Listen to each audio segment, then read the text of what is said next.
Good evening, my fellow Michiganders. My name is Lieutenant Governor Garland Gilchrist, and I am joining you from the historic Marquette County Courthouse to kick off the 2022 State of the State Address for the first time in Michigan history from our beautiful Upper Peninsula.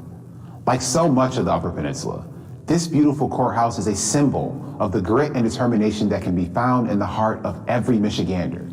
Here up north, the word for that is Sisu. Sisu is our spirit. It's how we're building a strong and prosperous state for every Michigander.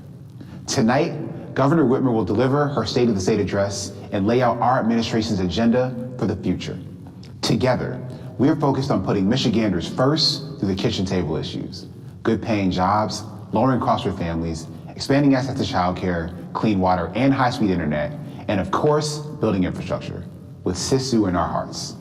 If you believe that we can get these things and so much more done together, I encourage you to listen to the governor's vision. And with that, I want to introduce the 49th governor of the great state of Michigan, my friend, Gretchen Whitmer. Get things done. Get things done. Get things done. Get things done. Get things done.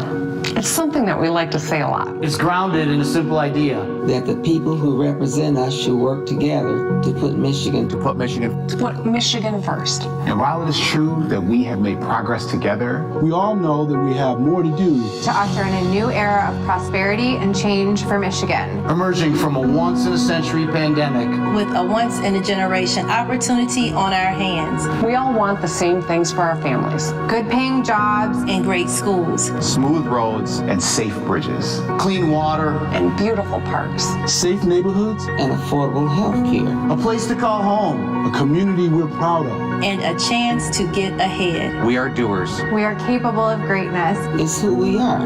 But sometimes we need a little reminder. There is nothing. There's nothing Michigan can't do. Good evening, Michigan. Today is our state's 185th birthday. And to celebrate, we're at Detroit Diesel, built in 1938 to help us win World War II. A lifetime later, it's home to cutting-edge electric vehicle technology built by the hardworking men and women of UAW Local 163. Places like this are where Michigan's future will be forged, and I'm thrilled to be here to deliver my State of the State address. But before we begin, let's take a moment to honor those who are not with us. Let's remember the 4 young Michiganders we lost in Oxford: Madison, Tate, Hannah, Justin, and those living with lifelong injuries and carrying the weight from that horrific day. The Oxford community is in all of our hearts. Michiganders, if you want to help, please go to oxfordcommunityvictimsfund.com. And let's also remember the over 30,000 Michiganders we've lost to COVID-19, and thank the first responders, our healthcare professionals, the Michigan National Guard for everything they do to keep us safe. Michigan's National Guard is the best in the country. They go above and beyond, at home and oceans away. Recently, I had the honor of pinning Purple Hearts onto 3 Guard members who were injured during a ballistic missile attack in Iraq. Michiganders salute their sacrifices. They represent the best of us. I also want to acknowledge my partner in governance, Lieutenant Governor Garland Gilchrist. He's innovative, optimistic, a champion for Michigan. I'm so glad to have him by my side. And finally, I want to thank my husband, my girls, my family, and friends. I love you. Clearly, this year's speech is different.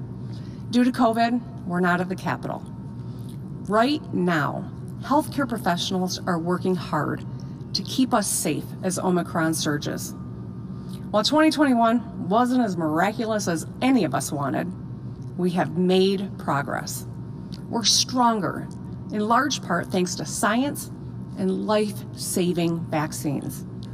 We've come a long way, and I'm encouraged about the path ahead. After a polar vortex, a pandemic, a national recession, multiple 500-year flooding events, and a kidnapping and murder plot, I've been asked, how the heck do I keep doing this? Well, my answer is simple. I show up for every Michigan family. I want to keep delivering on the kitchen table issues. And on a personal level, I want my girls to see their mom stand her ground, live her values even through unexpected challenges and constant threats. Isn't that what we all want? To make a difference for the people we love most? And the truth is, we want the same things. A good paying job, great schools, clean water, safe communities, thriving small businesses, a chance to get ahead and hope for our future. Tonight, I will stay focused on the things that unite us. I'll speak to the progress we've made together, the opportunity we have right now, and why we all believe in Michigan. The state of our state is strong and getting stronger every day. First, let's talk about the roads. The pandemic showed us it slowed us down a bit, but since I took office, Michigan has repaired, rebuilt, or rehabilitated over 13,000 lane miles of road and over 900 bridges in every region of our state, while supporting nearly 82,000 jobs. Now that's enough miles to drive from the Michigan-Ohio border all the way to the mighty Mac over 40 times. In 2021 alone, we fixed Gratiot and Macomb, I-496 in Lansing, 196 in Allegan, 69 in Genesee, 94 in Kalamazoo, US 41 in Marquette, and we're forging ahead on the Gordie Howe Bridge in Detroit, which will be taller than the Statue of Liberty when it's completed. Recently, the Army Corps of Engineers answered our call to invest in the Sioux Locks, securing funding to finish the job in Sault Ste. Marie. That's a big deal for the UP and for our state's economy. Last year, I reinstated prevailing wage for state construction contracts. That means we get the best trained workforce and the best value for our tax dollars. Now, our task on infrastructure, from roads to lead pipes to high-speed internet, it's large due to decades of neglect and underfunding. That's why we're fixing our roads and bridges with the right mix and materials so they stay fixed. And we're creating good-paying, skilled trades jobs along the way, the kind you can raise a family on with solid benefits and a secure retirement. Thanks to many in our congressional delegation and our federal partners, we have billions more headed our way from the bipartisan infrastructure plan that we'll use to turbocharge our efforts. So, when you see those orange barrels, number one, slow down. There are people working. And number two, those orange barrels means we are moving dirt and fixing the damn roads. I know at times our nation's capital feels hopelessly gridlocked, but at our state capital, Republicans and Democrats have shown we can come together to put Michiganders first. Together, we delivered over $420 million in relief to small businesses, empowering them to expand operations and retain over 200,000 jobs through COVID. We expanded access to high-quality child care, and now over 1 in 3 children in Michigan, 12 and under, are eligible for low or no-cost child care. You can go to michigan.gov/childcare to see if you're eligible too. For our Michigan State Police, who protect and serve with the utmost professionalism, we built new posts in Walker and Grand Rapids. For law enforcement, we funded better training, delivered hazard pay, and expanded resources for local police departments. As a former prosecutor, public safety is a core issue for me. We'll keep making investments to reduce crime and protect families. And our criminal justice system reforms have helped hundreds of thousands of Michiganders who served their time, secured jobs and housing with a clean slate. Together, we cared for those who served our nation by building a new veterans home in Macomb County and another in Grand Rapids. We eliminated the cost barrier for 170,000 Michiganders who are getting skills and better paying jobs through the Michigan Reconnect and Futures for Frontliners. These programs boost our economy and empower our people. People like Caroline, a former in-home care provider and mom of two who got straight A's in her first semester at Mott Community College. And Jody, a Reconnect recipient, the first of 8 siblings to go to college. She's on the Dean's List at Grand Rapids Community College. These programs have given them opportunity and opened new doors for their families. I want them to know we're all rooting for them. And together, we made the largest education investment in state history without raising taxes, something we've done 3 years in a row. Last year, we closed the funding gap between schools, something that 4 governors before me tried to do.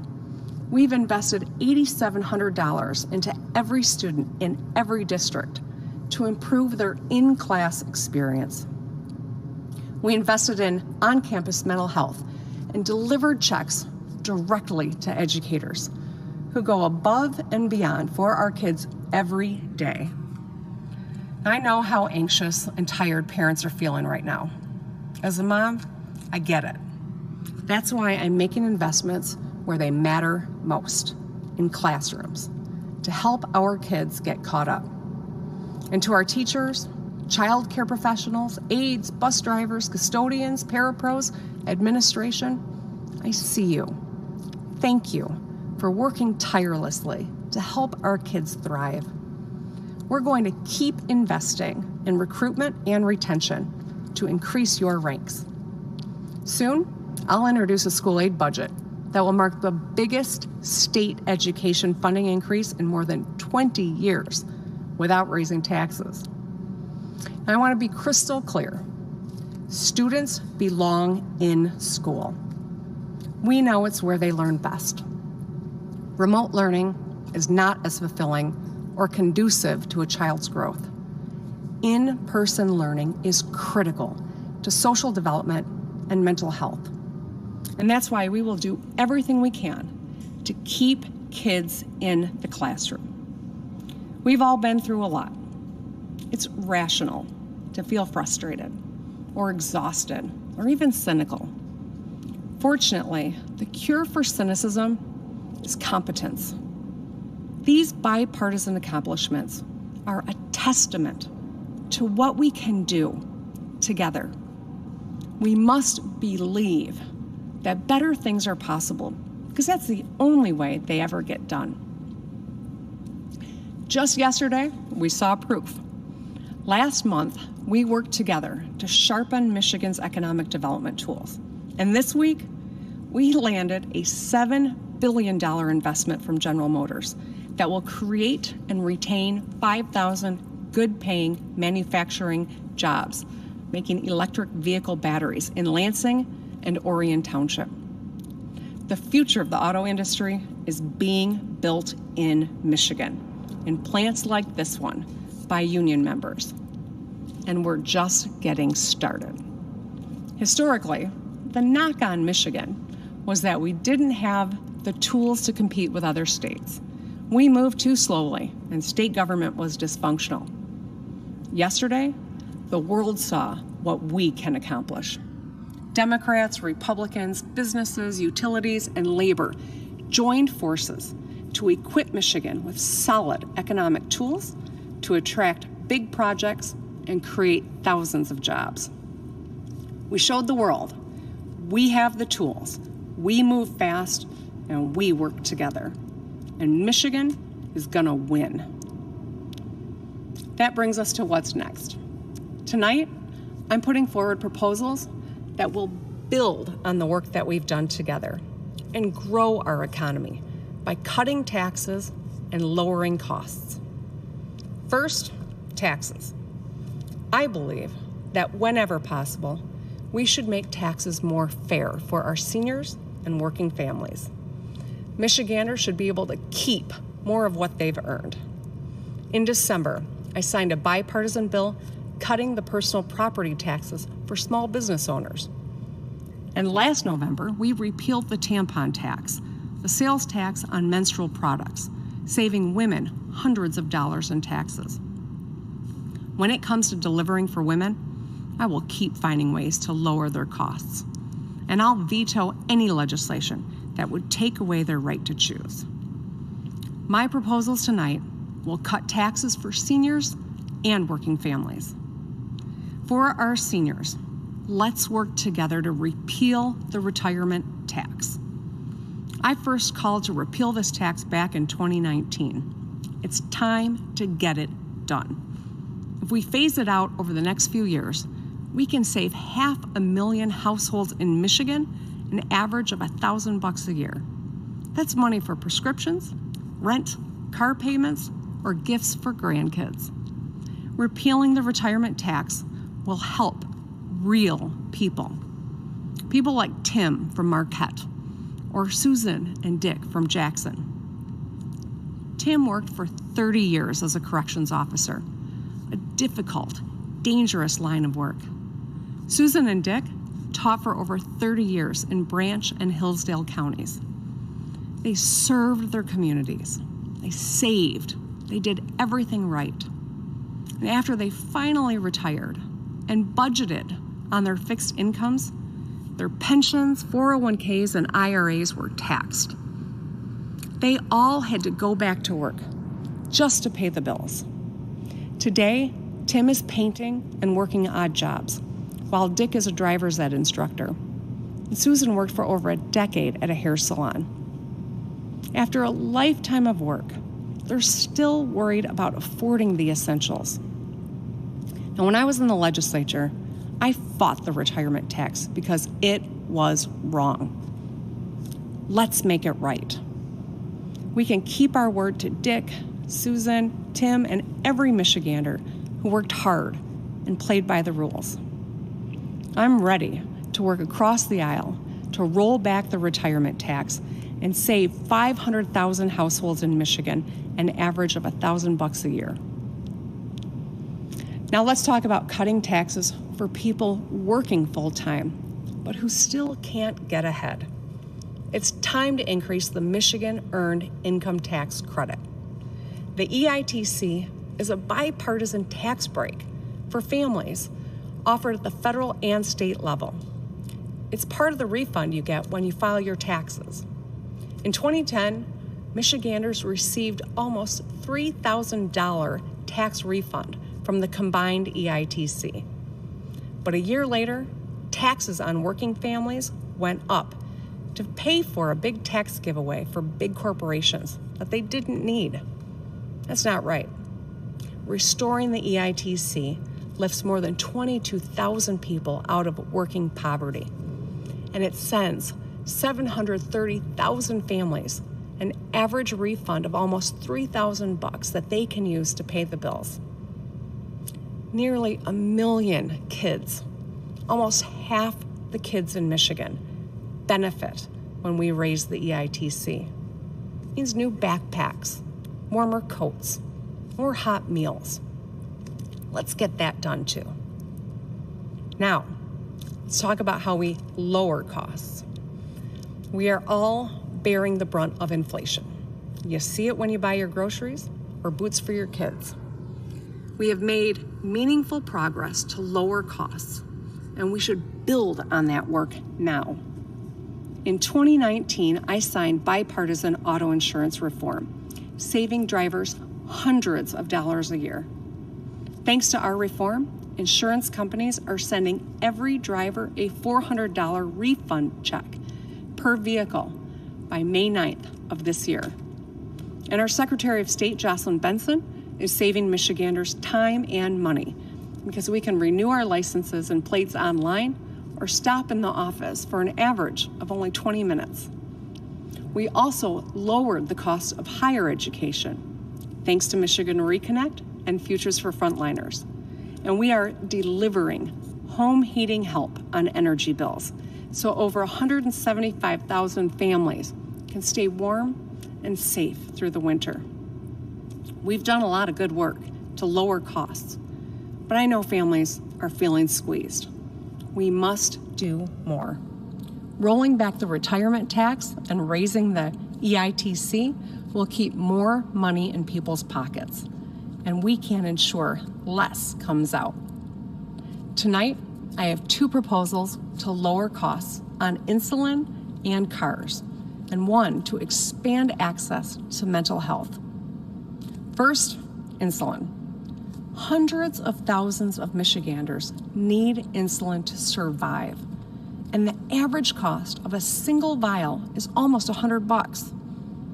Most people who use it need 2 or 3 vials a month, which is up to $3,600 a year. Too many Michiganders are forced to forego insulin or to ration it, putting their lives at risk. For years, drug companies have been jacking up insulin prices.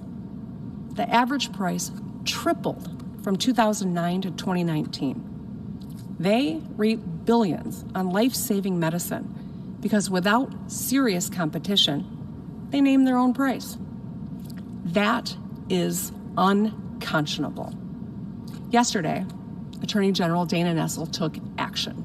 She launched an investigation under the Michigan Consumer Protection Act into one of the 3 largest drug companies that makes nearly all the insulin in the U.S.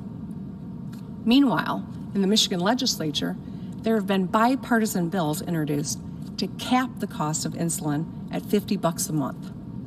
We all agree, insulin costs too much, and I know we can work together to hold drug companies accountable, to lower costs, and to save lives. Let's get that done too. Next, let's talk about making electric vehicles more affordable. As we saw this week, we're building on our rich auto manufacturing heritage and moving towards a clean energy future. Tonight, I want to talk about how we can help Michigan's families be a part of the clean energy transition by lowering the cost of electric vehicles. Every year, thousands more electric vehicles are sold in Michigan, and all of our major automakers have committed to electrifying 100% of their fleets over the next 10 to 15 years. Electric vehicles cost half as much to fuel and maintain as gas-powered cars. Switching to electric will save families thousands of dollars a year. And that's why I'm proposing a combined $2,500 electric vehicle rebate for families. $2,000 for the car and $500 for in-home charging equipment. This will build on the $7,500 federal electric vehicle credit. If we can get this done, we can lower the cost of electric vehicles by nearly $10,000. We can make it easier for Michiganders to go electric. And finally, let's talk about mental health. Mental health is just as important as physical health. And I want every person in Michigan to have access to the health care they deserve. We should invest in our mental health workforce so we can expand access. Nearly 40% of Michiganders do not get treatment for their mental illness. We will address this shortfall by expanding Michigan's loan repayment program for mental health professionals. And we'll make a historic investment to retain and recruit hundreds more mental health workers. I will propose another bold investment in mental health in next year's school aid budget, building on the work we did last year to help schools hire more than 560 nurses, counselors, and social workers. Together, we can grow our mental health workforce and expand access to mental health care. Tonight, I've laid out my plans to cut taxes for retirees and working families, to lower costs on insulin and electric vehicles, and expand access to mental health. As always, I'll work with anyone to deliver on these kitchen table issues. I'll also work to invest the federal resources we have received with plans I released last year, like the Michigan New Economy, which would grow our middle class, support small businesses, and invest in our communities. I also have a message for the folks in DC. Fund the CHIPS Act so we can fight the chip crisis head on. We have a once-in-a-generation opportunity on our hands, and I know that together we can do big things. Through everything we faced over the last few years, I've thought often about the time in my life when I was sandwiched between two generations of my own family, taking care of my newborn daughter and my mom, who was dying of brain cancer. I adjusted to a new job, I fought my mom's insurance company, and I cared for my baby. I learned I could do more than I had ever imagined. It can be hard to see in the moment, but tough times make us stronger. Making a difference for the people we love. It's what motivates all of us. It's the reason I'm standing here today. It's why I get up determined and optimistic about our future. I want a better future for my girls and all our kids. Even on the hardest day, I am grateful to serve my fellow Michiganders. That desire to do drives so many of us. We all have a story when we stepped up and did more than we ever thought possible for the people we love most. That's our spirit. It lives in our stories. We are doers, united against inaction. We're optimists, united against pessimism. We're believers, united against cynicism. We fight for each other, not with each other. We come together to get things done. We are capable of greatness. The question we have to ask ourselves is, do we believe in Michigan? I know I do. I believe because of you. I will work hard every day to put Michiganders first. And I will always believe in Michigan because we are strong and getting stronger every day. Thank you and good night.